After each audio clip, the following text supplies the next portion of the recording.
আসসালামু আলাইকুম everyone, welcome to অরিশাস cooking.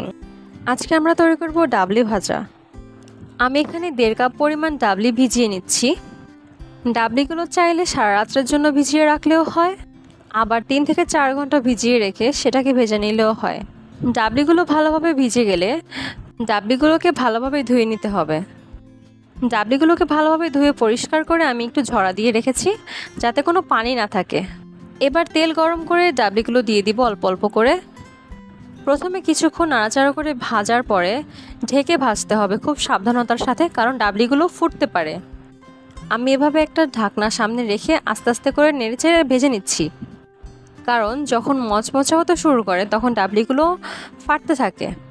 ঢাকনা দিয়ে না রাখলে ছিটে গায়ে হাত পায়ে লাগতে পারে।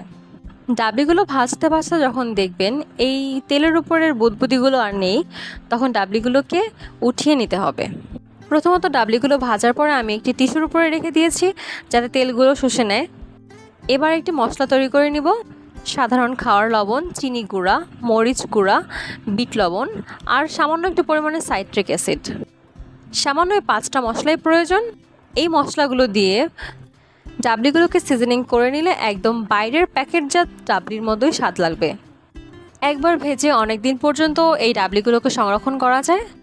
আমি এখানে অল্প অল্প করে মশলা দিয়ে ডাবলিগুলোকে মাখিয়ে নিয়েছি স্বাদ অনুযায়ী। এবার ভালো করে মিক্স করে নিলে ডাবলি ভাজা তৈরি। বাসায় বানাবেন এবং কমেন্ট করে জানাবেন কেমন হয়েছে। সাবস্ক্রাইব করে পাশেই থাকবেন। Thanks for watching. আল্লাহ হাফেজ।